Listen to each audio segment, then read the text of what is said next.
Que as bênçãos do divino amigo Jesus possam continuar permeando esse nosso encontro e que possamos, nessa noite, durante estas reflexões, encontrarmos respostas a questões que nos interessam, que possam em algum momento nos afligir, mas que, sobretudo, possam nos orientar nessa caminhada que fazemos atualmente no planeta Terra, neste momento especial. O tema que é objeto do nosso estudo desta noite tem o título de Os Bons Espíritas. Nos parece que esse título, Os Bons Espíritas, merece alguma reflexão inicial, já que em um certo trecho do Evangelho, Jesus teria dito àquele moço rico que o procurava, respondendo à sua pergunta, que era do seguinte teor: bom mestre, que devo fazer ou que posso fazer para alcançar o reino dos céus? E naquele momento, Jesus responde que: por que me chamais bom mestre? Bom mesmo só Deus. Então, nós trazemos essa colocação não para polemizar com o texto, nem com o seu título, mesmo porque nós sabemos que as palavras, elas são colocadas sempre num certo contexto. E, portanto, para que possamos entendê-las melhor, é necessário que entendamos o contexto. Na verdade, quando o Espiritismo veio atendendo a uma promessa de Jesus, que também nos disse há 2000 anos atrás, há um pouco mais de 2000 anos atrás, que nos enviaria um Consolador que nos explicaria, que nos relembraria, que nos ensinaria. E, então, nesse contexto do Consolador, que é o Espiritismo, nós que estamos participando desta aprendizagem, desta escola, precisamos ver inicialmente um conceito que está exarado também em o Evangelho segundo o Espiritismo, onde, no capítulo 17, capítulo 17, página 276, onde está registrado que reconhece-se o verdadeiro espírita pela sua transformação moral e pelos esforços que emprega para domar suas más inclinações. Esse é um dos conceitos mais conhecidos a respeito do espírita. Portanto, até nos parece dispensável o título bom por essas questões que nós vimos. Porque o espírita, que é o verdadeiro cristão, o verdadeiro espírita é o verdadeiro cristão, é também uma instrução que está contida nesse estudo do texto de hoje, onde se coloca o espiritismo bem compreendido, mas, sobretudo, bem sentido, conduz forçosamente aos resultados acima, que caracterizam o verdadeiro espírita como o verdadeiro cristão, que são a mesma coisa. E aí, num trecho à frente, que inclusive já foi lido pelo nosso irmão Fred, iniciando a atividade de hoje, está registrado também que o espiritismo não traz novidades. Que ele, como afirmamos anteriormente, que está contido na promessa de Jesus, ele é exatamente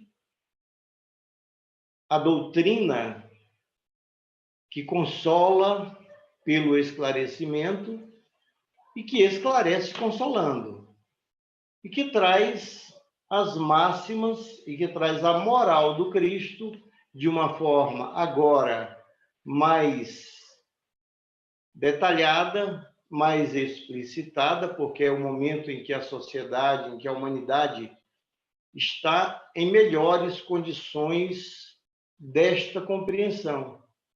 E o texto também reporta para nós que, para que façamos parte desse grupo, que não é nenhum privilégio, mas é uma oportunidade muito especial para que possamos aprofundar as instruções do Cristo, as instruções de Jesus, que são um verdadeiro, ou que podem ser um verdadeiro oásis em nossas vidas, uma vez que passamos por um momento tempestuoso, por estarmos ainda num planeta, embora em transição, mas saindo de um momento de expiação e de provas que geram naturalmente dores e sofrimentos, principalmente para aqueles que não compreendem direito o porquê de tudo isso. Porque quando compreendemos que somos os autores do nosso próprio destino, que somos, de uma certa forma, condutores de nossa própria vida, evidentemente sob a égide dos bons espíritos que nos apoiam e que nos favorecem a aprendizagem, mas não tenhamos dúvidas, porque é isso mesmo que a doutrina espírita nos ensina, que somos ou que estamos colhendo sempre o resultado da nossa semeadura. E que assim é importante que saibamos como semear para que possamos ter uma colheita mais favorável, uma colheita mais positiva, não só para nós, que não podemos estar presos ao egoísmo, mas numa construção para todos, numa construção, numa atitude, numa postura, numa conduta que leve, que procure, que objetive sempre o bem de todos, o bem comum. É nesse contexto que nós podemos nos posicionarmos sabiamente na condição de filhos de Deus e, consequentemente, confirmando que todo bem e todo mal que atinge a qualquer um dos nossos irmãos, de uma certa forma, nos atinge também. É por isso que os mestres, é por isso que Jesus sempre esteve acima de todas essas questões, de todas essas mazelas, de todos esses escândalos, procurando apenas operar com amor, com misericórdia, para que a construção fosse sempre de frutos positivos. Nós, então, dentro deste contexto, nós poderemos anotar questões que o espírita, que não precisa nem dizer o bom espírita, mas o espírita tem que ter atitudes na busca do bem, ele precisa fazer o quê para fazer jus a esse título? Não só o espírita, mas todos os homens de bem, todas as pessoas que alcancem ou que estejam buscando um grau de consciência, um grau de evolução, devem seguir instruções que objetivam o bem comum. E como orientador neste ponto, nós temos Jesus como nosso mestre, como nosso guia e como um dos grandes instrutores, ou até podemos confirmar como aquele que melhor interpretou a vontade do Pai e que melhor orientou e orienta a humanidade, de cujo planeta é um dos criadores, é um dos colaboradores desde a sua formação. Portanto, não nos falta orientação, não nos falta subsídios, não nos faltam instruções para que possamos atuar no bem, cumprindo essa proposta que deve ser o nosso propósito de colaborarmos na construção do bem comum. E dentro da orientação do mestre, neste caso, o primeiro ponto a ser visto é o amor. É também basilar para a doutrina o Instituto da Caridade, que engloba em si mesmo, ou em si mesma, as questões que também são atributos do amor, que é a benevolência para com todos, o perdão das ofensas e a indulgência em relação às faltas alheias. Então, não pode nos faltar nessa proposta de nos tornarmos verdadeiros cristãos e verdadeiros espíritas, essa disposição, esse ânimo de nos envolvermos, nos dedicarmos com todo o nosso afinco, com toda a nossa energia nessa busca da benevolência, da indulgência e do perdão. Sem essas questões, pelo menos buscadas, nós não estaremos mudando de ponto. Nós estaremos a continuar nesta situação como, de uma certa forma, temos estado ao redor dos tempos, com mudanças muito modestas. E o espírita está munido, o espírita que normalmente é ou tem a necessidade de explicações, tem a necessidade de entender, tem a necessidade de saber o que está fazendo e por que está fazendo.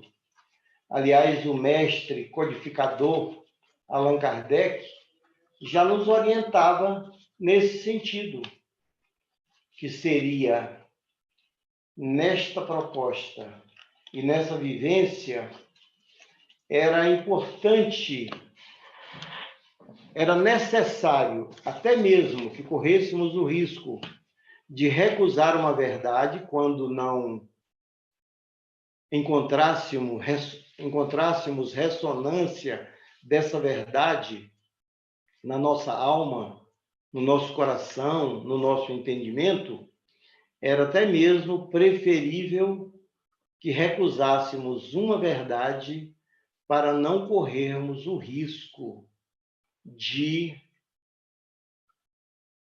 apoiarmos, de aceitarmos, de trabalharmos com uma inverdade.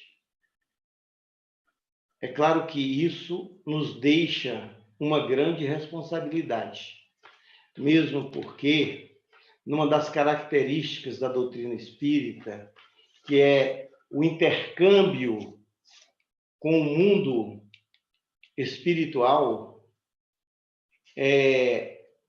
esta relação que é normal e que é comum entre os médiuns, que somos todos nós, mas principalmente aqueles que estão mais com a sua mediunidade mais desenvolvida, se é que se pode utilizar esse termo, mesmo porque sabemos que a proposta da mediunidade é exclusivamente para fazermos o bem, e se não for para isso, pode, inclusive, dificultar a vida daquele que labora nessa seara.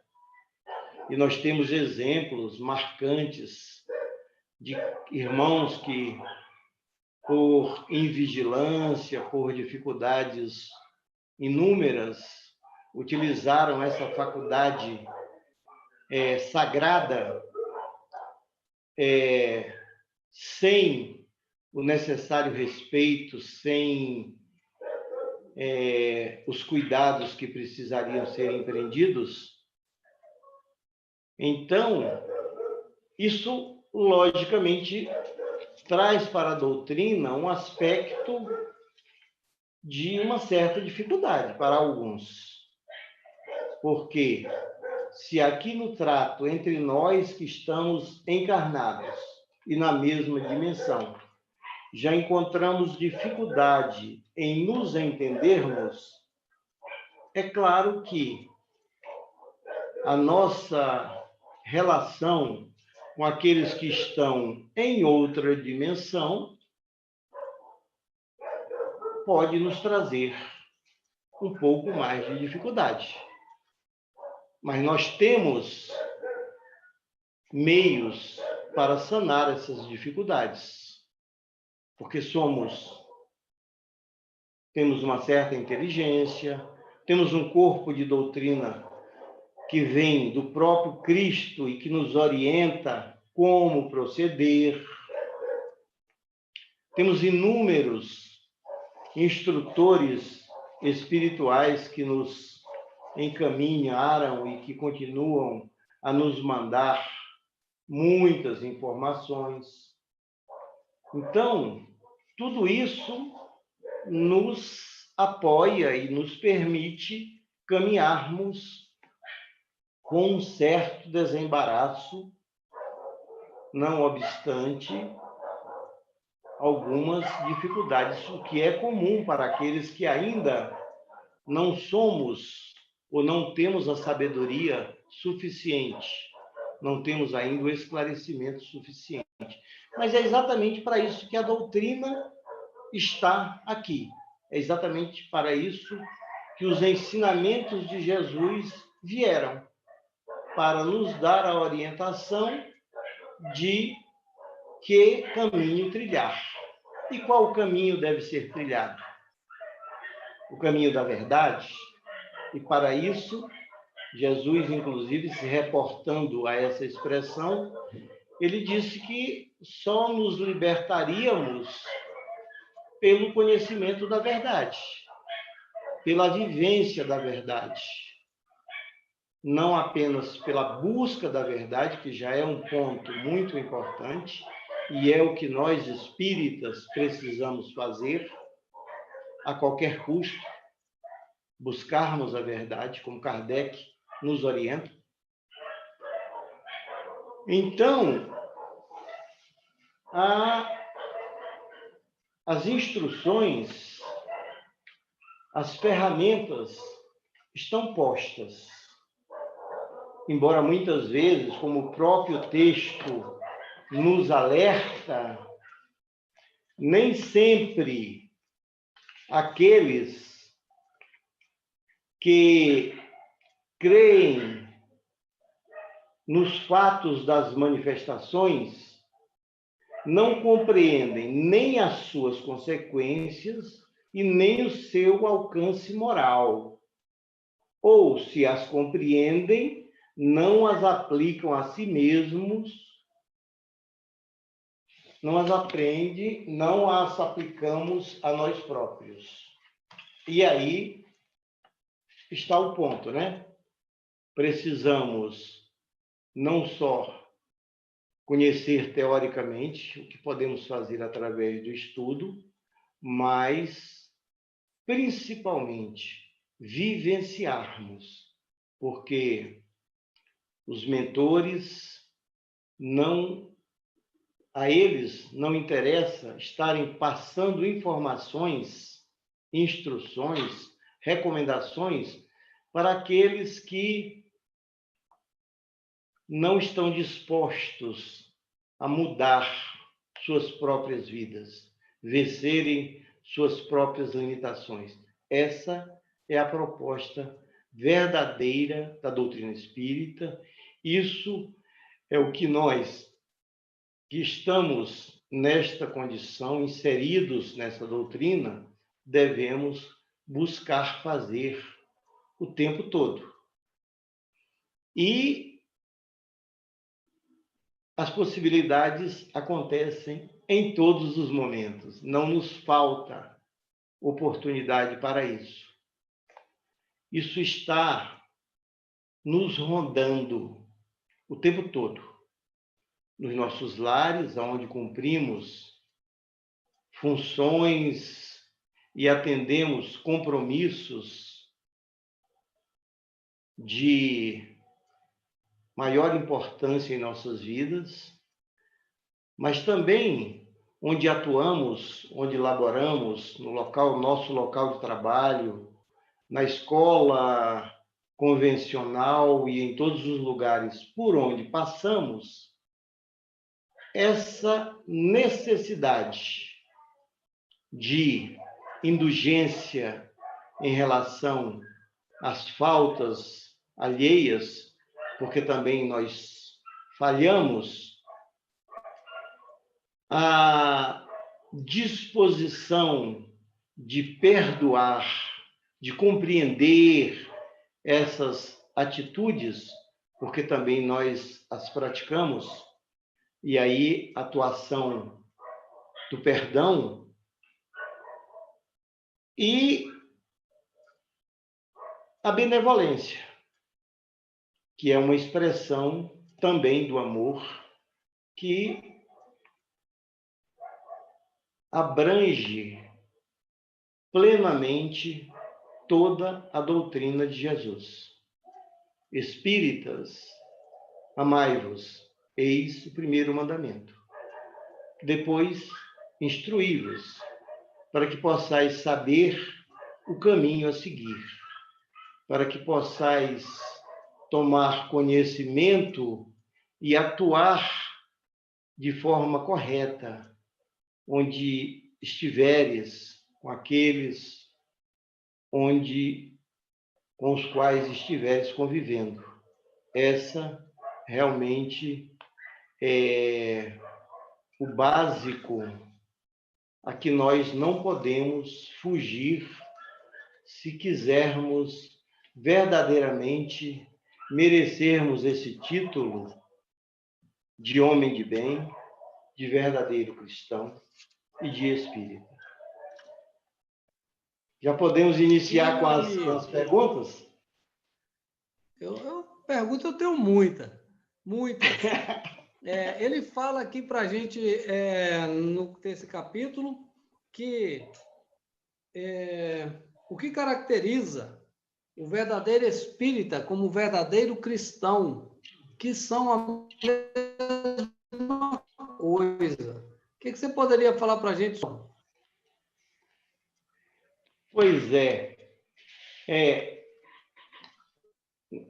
como a doutrina espírita é o consolador prometido por Jesus, quando há 2000 anos retornou aqui do plano físico para o plano espiritual, e que a gente até diz que ele... a gente até às vezes diz que Jesus retornará, né? Como se ele não estivesse aqui, mas é claro que nós sabemos que não é bem assim, porque Jesus está sempre presente conosco e é também o seu compromisso quando diz que quando nos reunirmos para o bem, quando nos reunirmos em seu nome, ele estará conosco. Então, sendo o Espiritismo o consolador prometido por Jesus, que trabalha com as instruções de Jesus, com as informações de Jesus, e que o texto coloca para nós com clareza que o espírita verdadeiro é também o cristão verdadeiro. Ele para preencher isso, ele precisa de quê? Né? Ele precisa seguir as orientações e instruções que o nosso mestre nos deixou. Amar, compreender, perdoar. Então, dentro desse contexto, ele nos esclarece, na minha opinião, muito bem sobre esse ponto. O verdadeiro não tem diferença nenhuma. E que espírita, cristão e homem de bem, aquele que segue, que está interessado no bem do seu semelhante, são a mesma coisa. Devem ser a mesma coisa. Temos aqui uma pergunta da nossa amiga, nossa irmã Alessandra. Como ser um bom espírita em tempo de pandemia? Parece que nesses tempos as oportunidades aumentam, entendeu? Por quê? Porque é um momento em que nós vamos Rapaz, eu estou tentando fechar uma coisa aqui Eu pensei que estava fechado e não estava, viu? Eu só lembrava de um palestrante certa vez que falava assim, sobre os espíritos, aí o celular de alguém tocou lá na plateia e ele disse assim, gente, atende que pode ser do plano espiritual te chamando, chegou sua hora.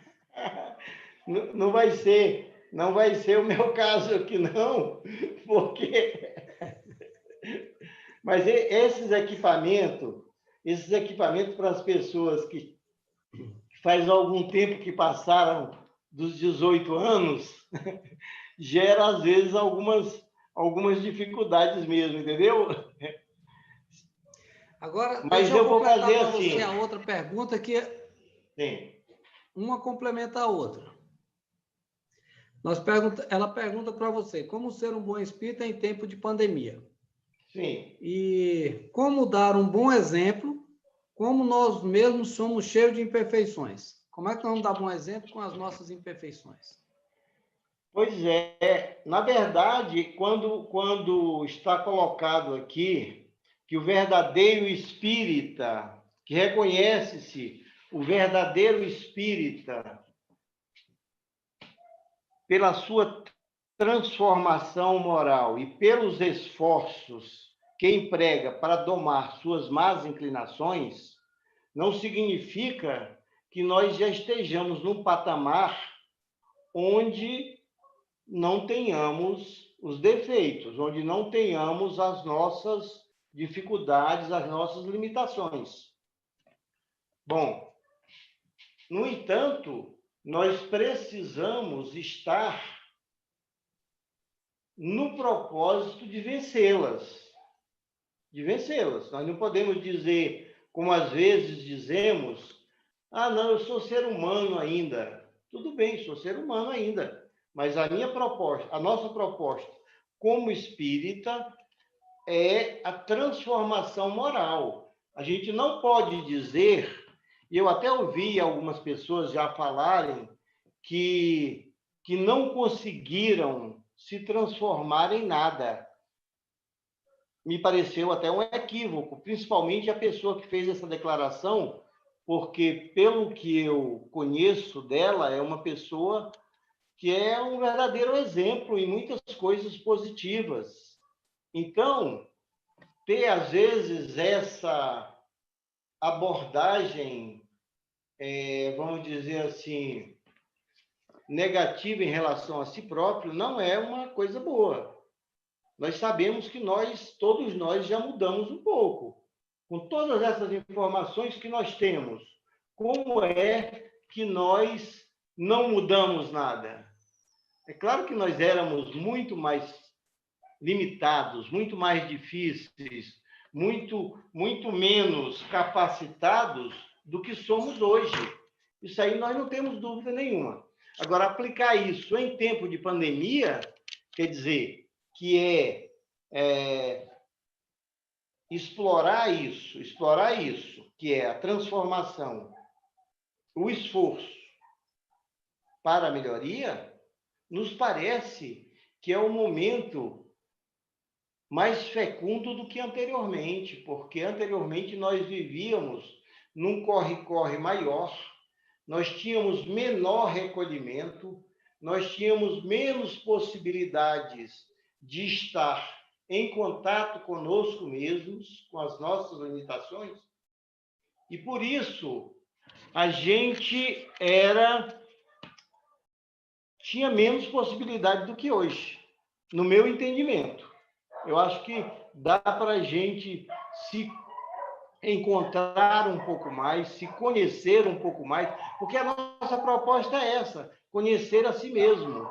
Só conhecendo a nós próprios é que nós vamos vencer as nossas próprias limitações.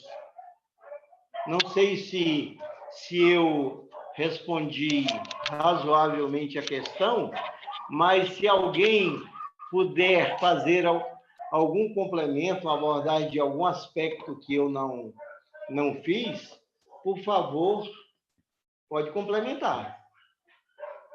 Nós agradecemos aí o nosso irmão Aldemir, que gentilmente aceitou o nosso convite de estar aqui conosco, em cima da hora, tá? Porque a gente teve um contratempo, então digo a vocês que o Aldemir ele está sempre à disposição nossa, realmente assim, foi aos 45 do segundo tempo, mas sempre com esse equilíbrio e com paz para nós. Aldemir, você quer fazer alguma consideração final? Olha, a minha consideração E a nossa irmã está realmente... dizendo que você respondeu sim, tá?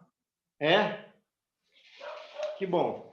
É realmente expressar a minha gratidão por essa oportunidade de convívio com todos, por essa oportunidade de estar aqui a refletirmos sobre as instruções do Senhor Jesus para nossas vidas, que tanto tem nos amparado, que tanto tem nos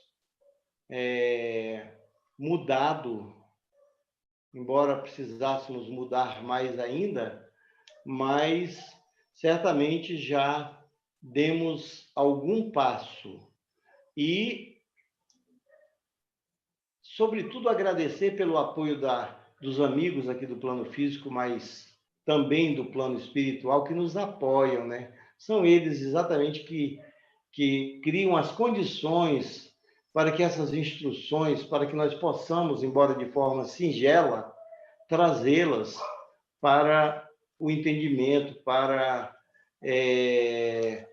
esses momentos, certo?